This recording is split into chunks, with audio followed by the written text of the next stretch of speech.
Get started. Let's begin with a word of prayer. Dearly Father, we thank you for this day. I thank you for these students. Just pray that you be with us today. Help us to glorify you, Lord, in what we do. In your name I pray, Lord Jesus. Amen. All right. I will now talk to you more about Lhopitals Rule. And I think I'm going to be lazy. And, well, we'll see. I may or may not. There's one theorem I owe you about Lhopitals Rule, which is this Cauchy's mean value theorem on page 557. I may just put that off till Monday because I want to work mostly examples and try to really show you how Lhopitals Rule works. Let's see if I can find a good example. All right. Let's see here. So let's remember here, what's Lhopitals Rule say?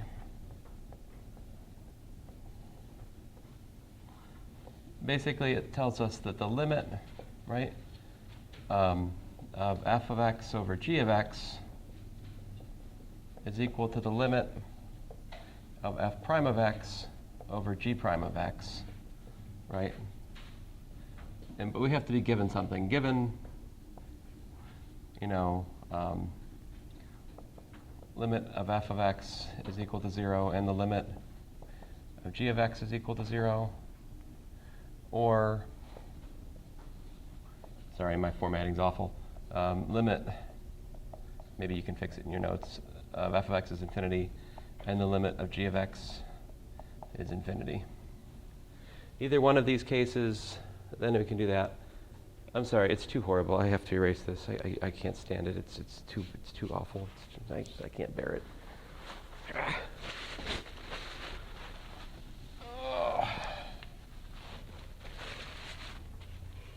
Sometimes writing a specific homework solution, I will throw out 3 pages until I finally start it the way I want it, and finally. It's the most annoying thing when I get into this pattern. So if limit of f of x is equal to 0 and limit of g of x is equal to 0, or if the limit of f of x is equal to, and by the way, it could be plus or minus infinity, let me just say that, and the limit of g of x is equal to plus or minus infinity. We usually, infinity over infinity or minus infinity over infinity, we don't pay attention to the sign. When we say the limit has type infinity over infinity, then that includes pluses and minuses. That doesn't concern us. So just to be clear, this means that it's type 0 over 0. I'm being Yoda-ish. Let's see here. Try it again. So then the limit of f of x over g of x is type 0 over 0. All right, and this would mean the limit of f of x over g of x is type infinity over infinity. Okay. All right. This is the requisite fine print to use Lhopitals Rule. All right. So these things being established, then the limit, either one of these cases, right? Limit as x goes, limit of f of x over g of x is equal to the limit of f prime of x over g prime of x. This is Lhopitals Rule, and our typical notation is to replace this, you say, and then when we're actually doing work, we'll say off to the side, by Lhopitals Rule, type 0 over 0, or type 0 or infinity over infinity, or we can write a script L through the equal sign and denote the kind of the type we're applying it to there. But some way or another, we have to express to the reader that we're using Lhopitals Rule. All right? That's Lhopitals Rule. Let's look at an example. Now, I'm being vague with the limit notation, right, on purpose, because I mean this to include all 5 different types of limits we talked about in Calculus 1, left limits, right limits, double-sided limits, limits at infinity, limits at minus infinity. All 5 of those are wrapped up in this one expression. Mostly, though, right? This is calculus 2. We're mostly interested in the application of Lhopital's rule to the study of sequences. So our primary use is this, all right? If f of x is equal to f of n, right? And here I'm thinking that this is a sub n, some sequence we're studying.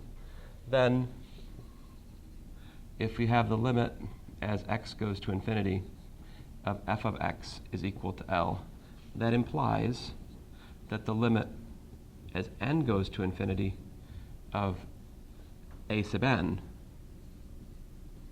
is equal to L.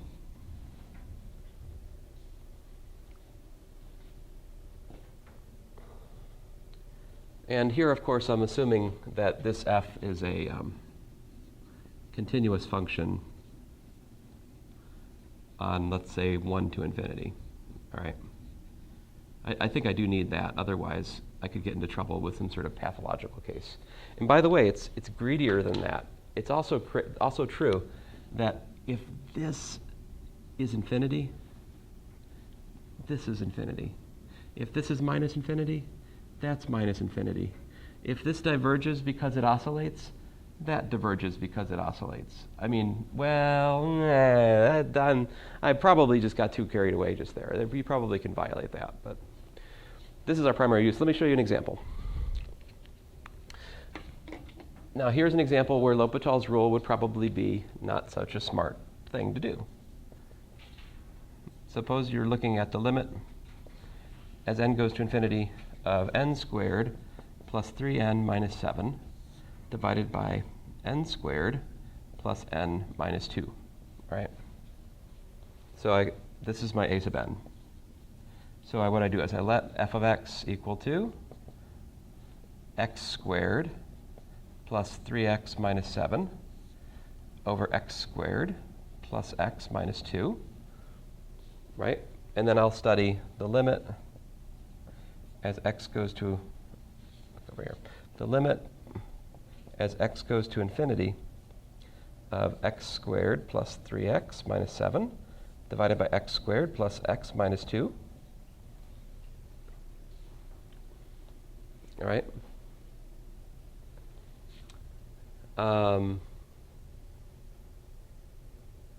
By the way, let's give this remark a name.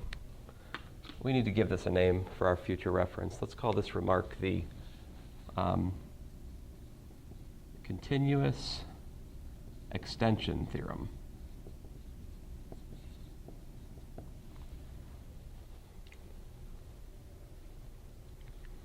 Because that theorem says if you continuously extend the sequence, all right, then the limit of the continued extension matches the limit of the sequence. So we might call this the continuous extension theorem, just to give it a name, all right? Can you guys think of a shorter name? Shorter names are better. How about this?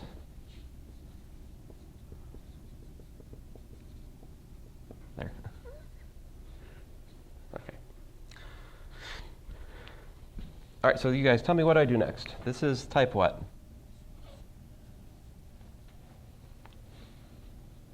Infinity over infinity, right?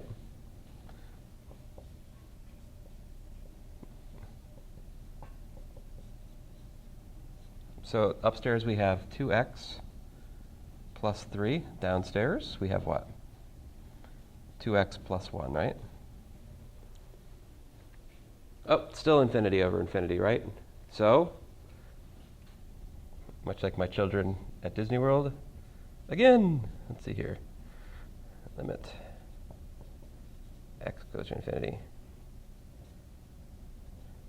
Oh, by the way, there was a very hideous error in yesterday's lecture. I had f of t was like exponential of t ln x, all right? And then I had c sub n was ln x over n. I wrote it like right here. Proof of, I think it was proof of 1 in section 11.4. I have got one too many natural logs there. If you look at the actual composition of f and cn, I would have natural log times natural log, which is not what I want. But you guys did not call me on this. I'm always like cursing you guys in the later section about how you don't correct me, because we always find the mistakes there. You guys can like point out my mistakes now. Like you don't have to like. You can. I know it's 8:15. Forget about it. We shouldn't teach Calc 2 at this time. It's just not right. It's not fair to me or to you. No one should learn Calculus 2 at this time in the morning. It's too early. Anyway, my point was you can either cross out the natural log in the formula for f, or you can cross out the natural log in the sequence and adjust the argument appropriately. If you want to see the correct argument, you can look at the video from section 2 yesterday, which is currently posting. All right, I digress. What's this equal to? 1, right? So therefore, by the continuous extension theorem, the limit as n goes to infinity of the same thing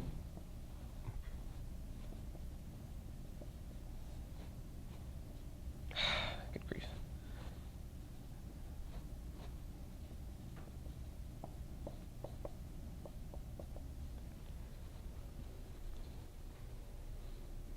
Now, do we need to use Lhopital's rule here? Not really, because we have limit laws and the things we proved yesterday, right? So we could just divide by n squared top and bottom and limit law this thing to 1 with less writing, right?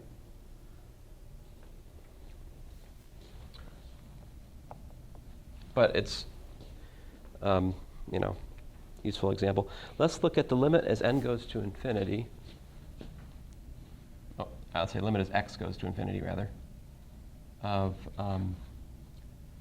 2 to the minus x times e to the x. Oh, that's not a good one. My notes are not helpful. Well, this is not a Lhopital problem. What is this? Fine, I wrote it. Let's deal with it.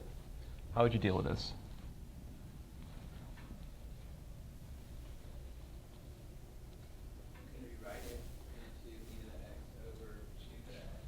Right. As it's currently written, this is what? This is 0 times infinity. That's the type, right? So, and this is something I want to communicate to you guys. When we're faced with something like 0 times infinity, we can either rewrite it as infinity over infinity, or we can rewrite it as 0 over 0. It kind of depends on what makes more sense. That's that, right? Now you got two choices here. I can either convert the 2 to the x into an exponential, right?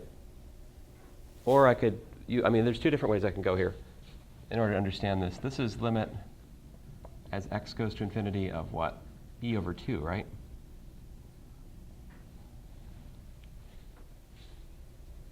By exponential laws, right? E over 2 is what, though? It's a number what?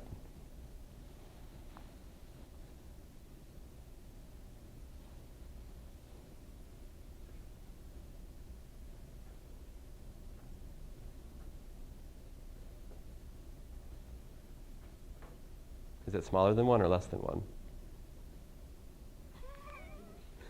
Heads I win, tails you lose. See here. No, it's greater than 1, right? This is 2.717 or whatever, 2. So this is like 1 point something to the x. As x goes to infinity, what happens? This does what? Yeah, it's infinity. Questions? So here I don't really need Lhopital's rule, right? And Lhopital's rule wouldn't really help me either. If I did Lhopital's rule, what would it do?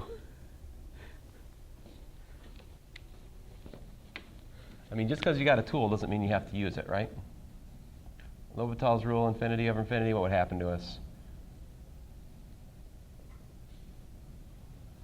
E to the x, right? Do you guys remember the derivative of the 2 to the x? It is natural log of 2 times 2 to the x, if you forgot. So, and we can do this all day long, and we're still going to have infinity over infinity, no matter how many times we apply Lhopital's rule, right? So, yeah. This is an algebra problem. It's not a Lhopital problem.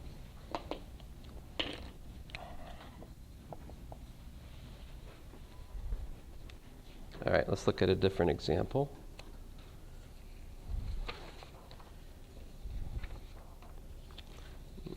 Keep Let's see here. These notes are not helping me. I have like all of the tricky examples at the start. Come on. Oh man. Oh, wouldn't you? This is great. So like the notes I picked up, because I have I never throw out anything.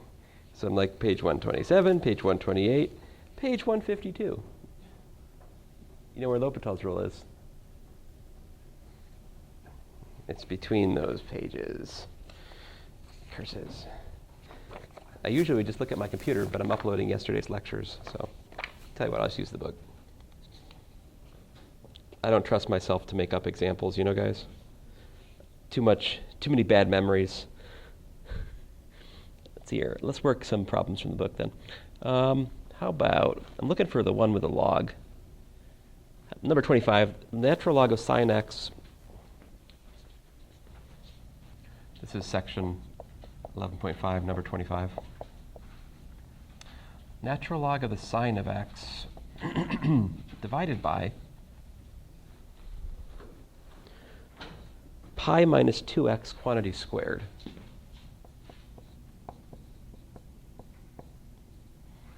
And we're looking at the limit of what? X goes to pi over 2.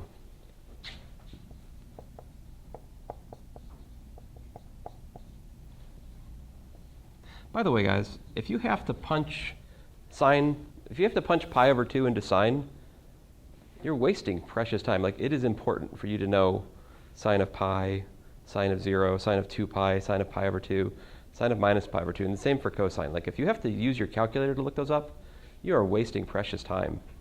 And it's not like a big amount of time, but it adds up after a while, I'm just saying. Oh, I'll get back to this in just a second. What can we extract from this by the continuous extension theorem?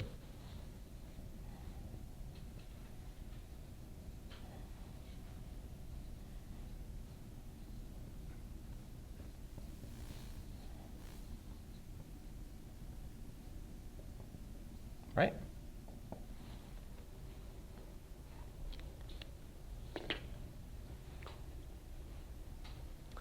Okay.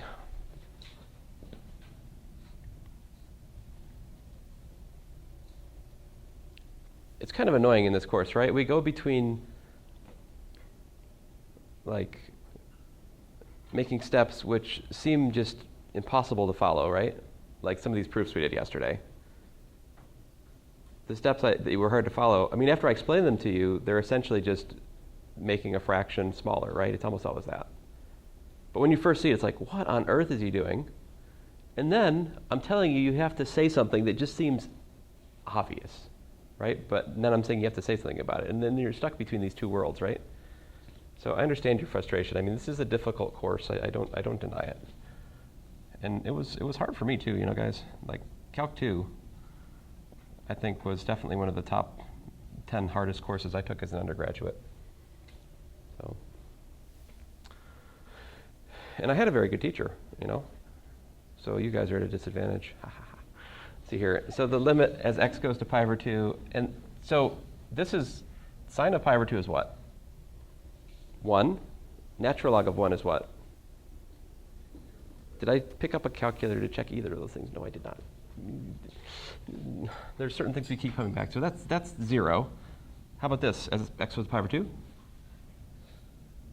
0. So this is already type 0 over 0. So I can do Lhopitals Rule.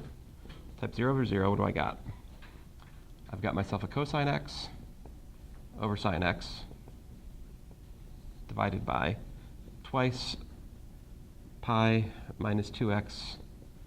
Oh, and then chain rule says I have to also multiply by what?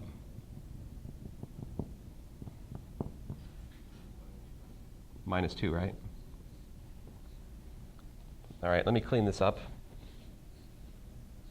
We've got the limit as x goes to pi over 2 of cosine x divided by minus 4 times pi minus 2x times the sine of x, right?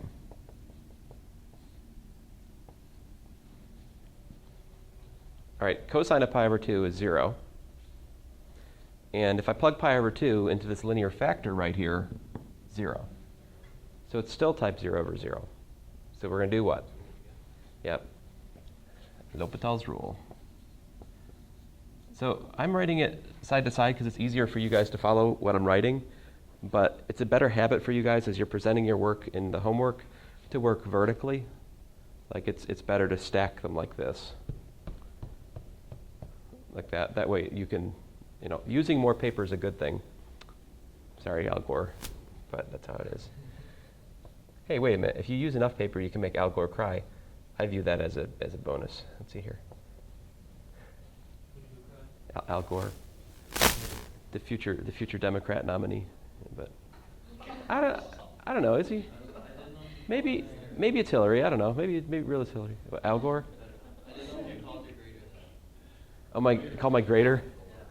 Al Door? No, I'm sorry. I shouldn't be allowed to speak in the morning. Let's see here. So you got yourself a minus sign of x.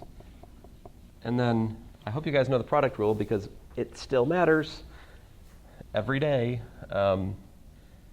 So I've got myself a 8.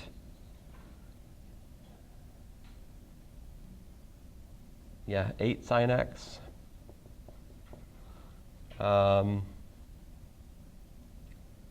Minus 4 times pi minus 2x cosine x by the product rule.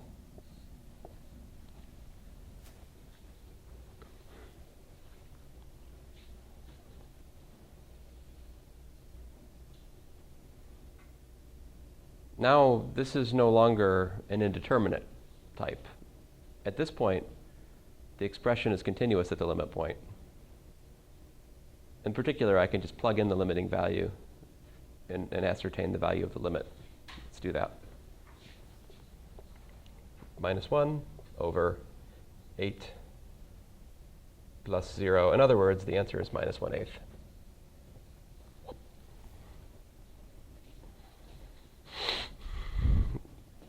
Given that it's this time in the morning and you guys have a history of not correcting me, I will check the answer. I'm just picking on you guys. Let's see here. Where are we? 11.5. Number what? Minus 1/8. Woohoo! All right. Yay, we can do math. All right, let us do some more. Try to find one that's a little bit different.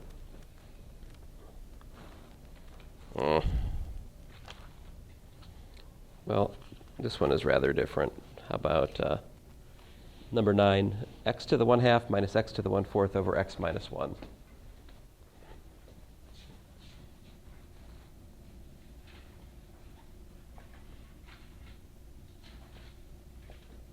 For this to be interesting, we must be taking the limit as x approaches what? 1. Yeah.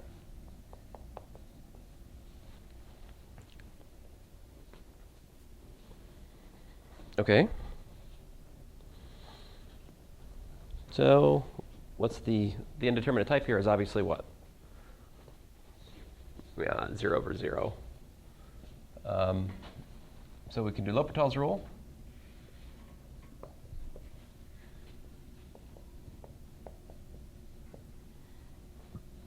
So I've got 1/2 x to the what? Minus 1/2 minus 1/4 x to the what? Minus 1/4. Oh, I'm an idiot. What's 1 minus 1? 1/4 minus 1 is what? Yeah, negative 3/4. And then downstairs, hey, that's nice. So this is 1/2 minus 1/4 over 1. In other words, the 4th.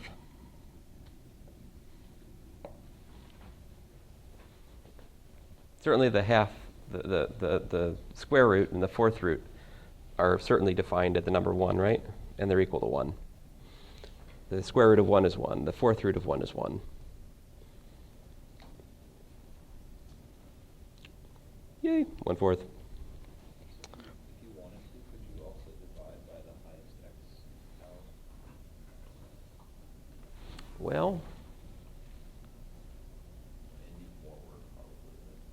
Yeah, I suppose this one you could probably also tackle algebraically. Yeah, I would agree.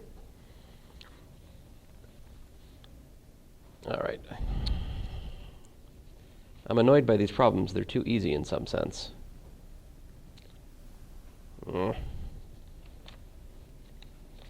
right, let's go to the next section. Maybe they're more fun. Ooh. Well.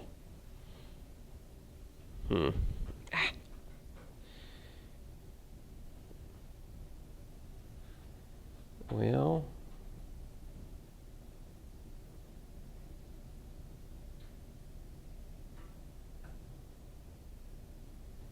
Yeah, let's try.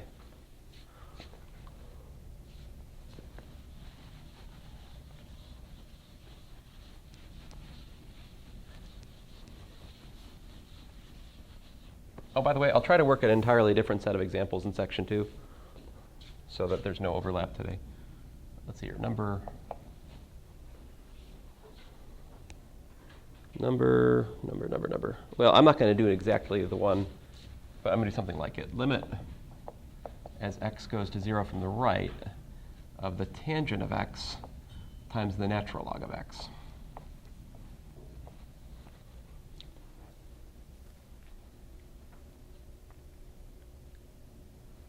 I still need to find a good, I haven't found a good infinity minus infinity problem yet. That's what's vexing me.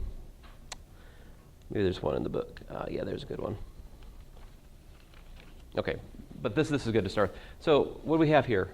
Tangent of 0 is 0, right? Natural log of a small positive quantity is like minus infinity. So this is type 0 infinity, right? So you got two choices. You can either make the natural log go downstairs, right? So there's two different ways you could go here. You could go, okay, well, this is the same as the limit as x goes to 0 from the right of tangent of x over 1 over ln of x. That's one way you could go. The other way you can go is that this is the limit as x goes to 0 from the right of natural log of x over cotangent x. Or 1 over tangent, if you like. See, so you can either bring either factor into the denominator by reciprocating it, right? So in other words, I can either trade my 0 times infinity, I can trade it for an expression of the form 0 over 0, or I can trade it for an expression of the form infinity over infinity. This is why I was annoyed with our current set of examples before this point. It's because it didn't have this idea. Yeah. And this is an important kind of thing to face. Well, I guess I had a choice before. I changed the 0 times infinity to infinity over, or I forget what I did. What I do. Well, who cares? It was so long ago, I don't remember. So what do you guys think is the better choice here?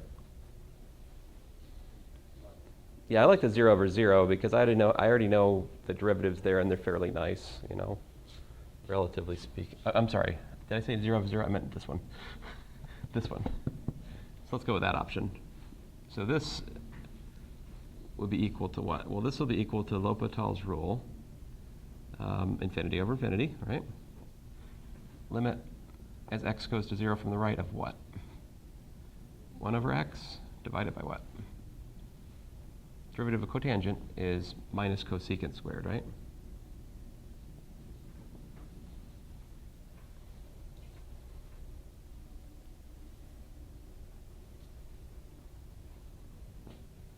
And let me clean that up a little bit. What is that? That's the limit as x goes to 0 from the right of cosecant is 1 over sine, right? So this is really like sine squared x over x.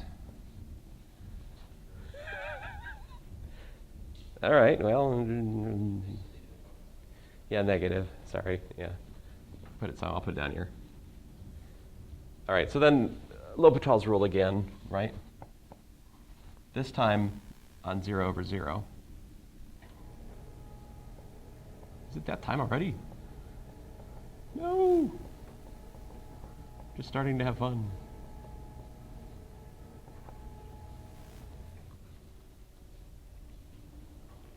Right?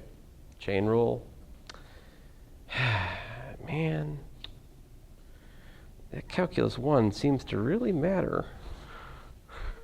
Right? I mean, this is like, there's so much differentiation stuff in here, right? Product rule, chain rule, just all our favorite differentiation things here. And then this is what?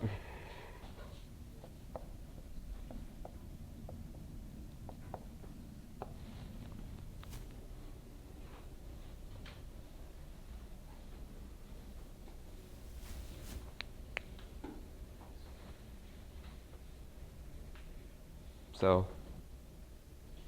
another example. Let me look at something a little bit different. Let's say something like, I'm going to talk to you guys about indeterminate powers, all right? So, I wanted to talk to you about infinity minus infinity. Let's look at number 15. Then I'll get back to the power thing.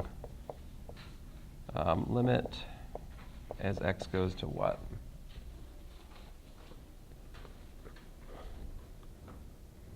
Zero, 1 over sine squared minus 1 over x squared.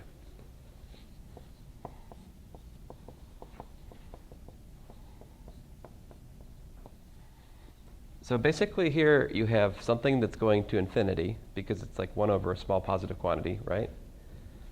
This is also going to infinity, right? That's the volcano function as x approaches 0. So infinity minus infinity. Now infinity minus infinity is not 0, it's indeterminate. Like it could work out to something else. So how do you deal with something like this? Well, it's not Lhopital's rule directly, right? So you got to do something to make it amenable to Lhopital's rule. What would you do?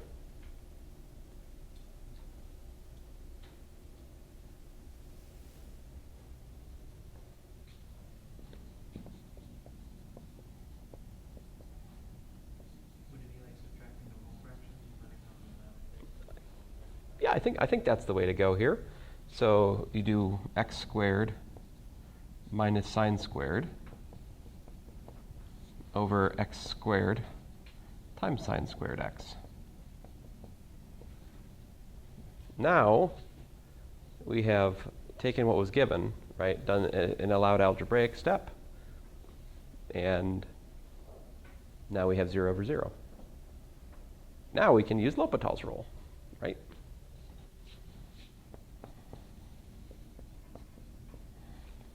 And so what we got? Upstairs I've got myself 2x minus 2 sine x cosine x divided by what? Downstairs I've got 2x sine squared x plus 2x squared sine x cosine x. Looks like I've still got a sine or an x in every term above and below. So still going to have 0 over 0. But if we apply Lhopital's rule again, I bet it's going to break down. Oops.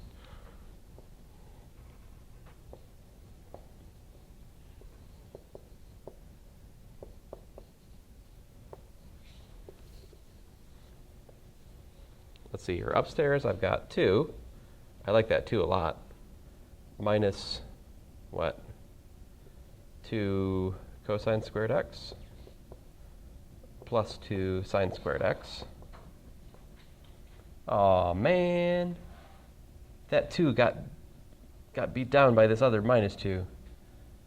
Well, it's 0 again. I hope the denominator doesn't work out to 0. I got what? I got 2 sine squared x plus 4x sine x cosine x.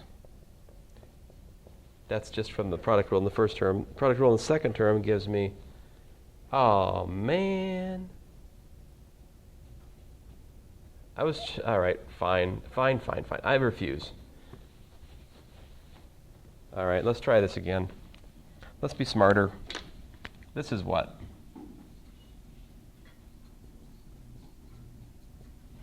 Sine 2x, right? This 2 and this 2 gives me a sine of 2x, right? Observing that will save me doing a triple product rule in the next step, which I really don't want to do. So I got 2 minus 4 cosine of 2x, right? And then downstairs I've got what? I've got 2 sine squared x plus 4x sine x cosine x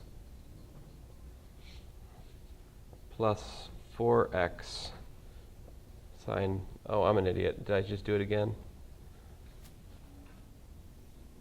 No, this is fine, but the next one I need to pay attention to my purple. So that's 4x sine 2x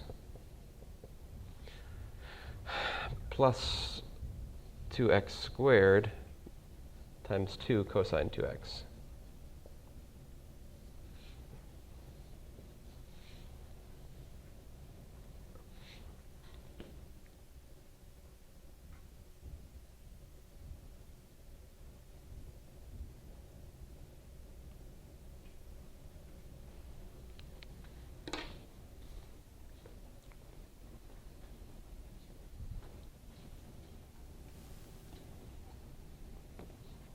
Which one was this? This was number 15 in 11.6, was it?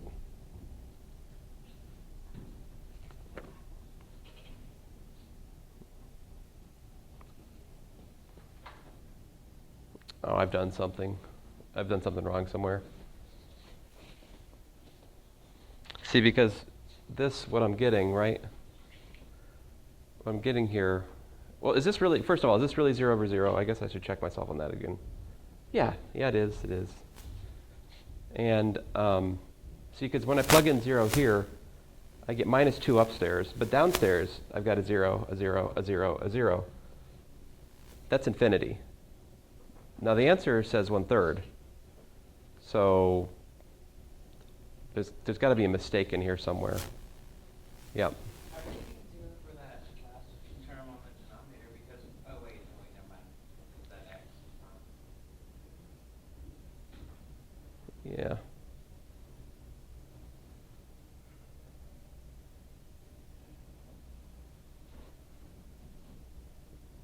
So I don't know. I tell you what, I'll try to work this problem again in the next section, all right, at the start, and we'll see what happens there.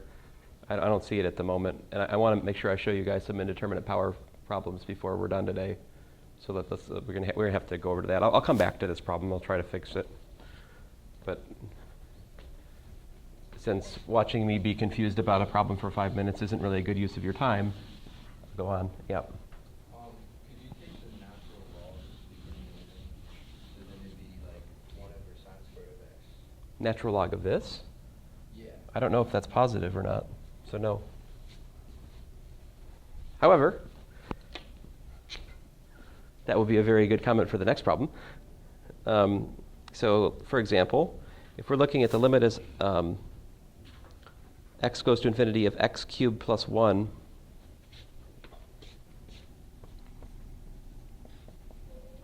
all right, to the 1 over ln of x power. All right, and this is x goes to what? X goes to infinity.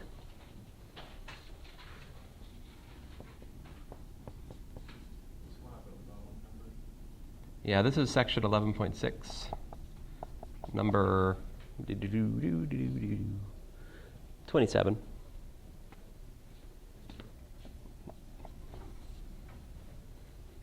Okay, so what we got here? Well, this is type infinity. What happens to ln? Ln of infinity is like infinity as itself. So you've got 1 over something huge. This is type infinity to the 0. All right? So when you're faced with something like that, what you do is you use the log and the exponential to change the problem. So what I do is I say, well, this is really the limit as x goes to infinity of the exponential of the natural log of this stuff.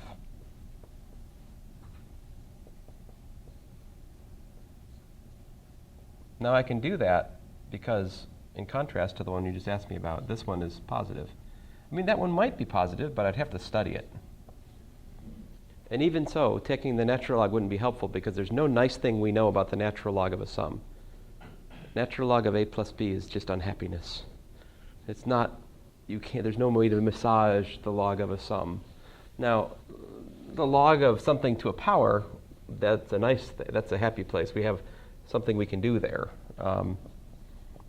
Like I can trade what I'm given here for the exponential of, 1 over x, 1 over natural log of x times the natural log of x cubed plus 1.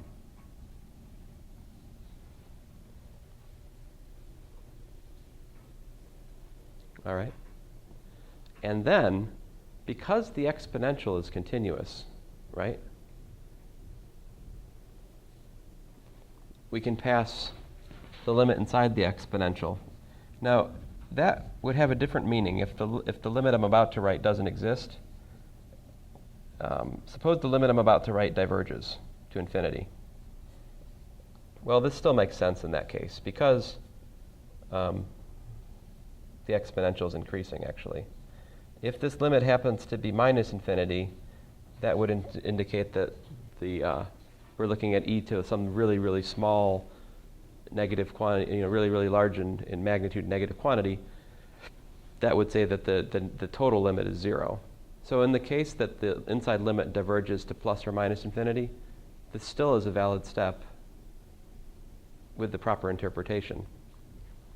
So that's really nice.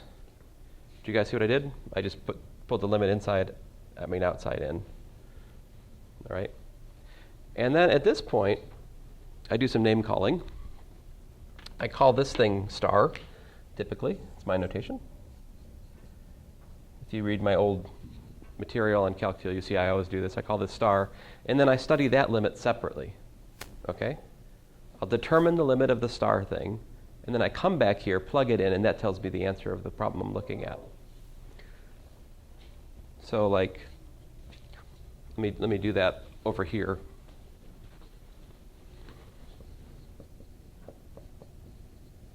What was the star? It was what? Let me write it more clearly as a quotient, right? Multiplication by reciprocal is the same as taking and dividing by that, right? Agree? You guys don't usually have problems with that. You guys are better than the general student body for sure. This is a very controversial algebra step I just did here, going from this to that will stop about a third of my Math 126 students. They don't see what I did. Now, there might be somebody in here who has that feeling. I'm not trying to malign you if you feel that way, but you should understand that 1 over a times b is equal to b over a, right? So limit as x goes to infinity. So now I can apply Lhopital's rule, right? Infinity over infinity. Chain rule gives me 3x squared divided by x cubed plus 1 upstairs. And downstairs, I've got 1 over x. Well, that I probably can just simplify with algebra. This gives me what? 3x cubed over x cubed plus 1. If you want to be a slave to Lhopital's rule, you could, and you could Lhopital this rule into submission. But I think a better way of being is just to go, well, I'll look at this by algebra. This is the same as what?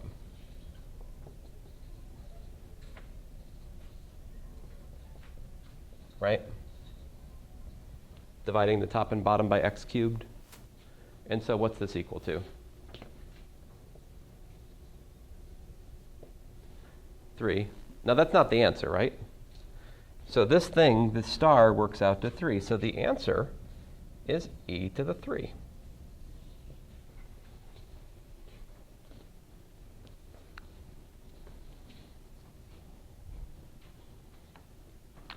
So if you really understand this, this is how we do all the indeterminate power problems.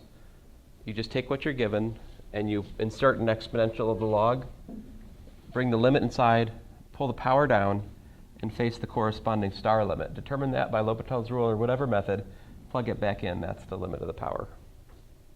This is the technique for doing powers. So Like this, for example, we could go back and this one I found was 0. If I was looking at the limit as x goes to 0 from the right of, maybe let me think about this for a second here.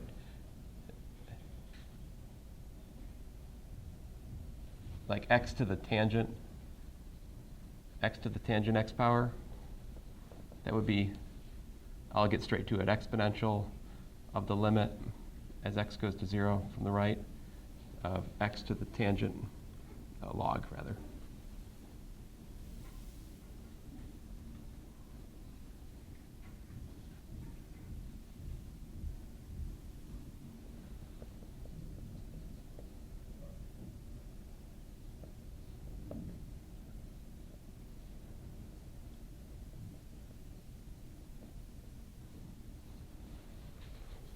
See? And we already worked this out here to be 0. So this would be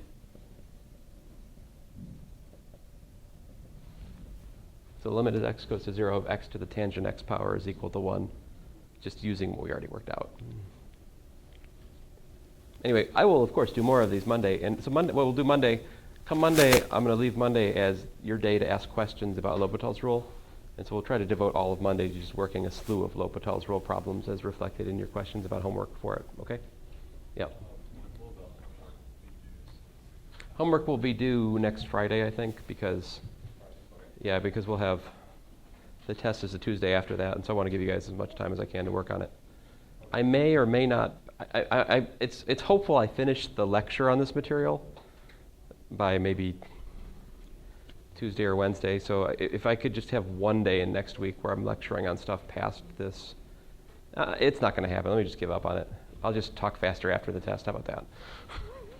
So probably we'll just be working on the material for test 2. It's probably good for you guys if I do that. So, but yeah, next Friday will be when it's due. Thanks, guys.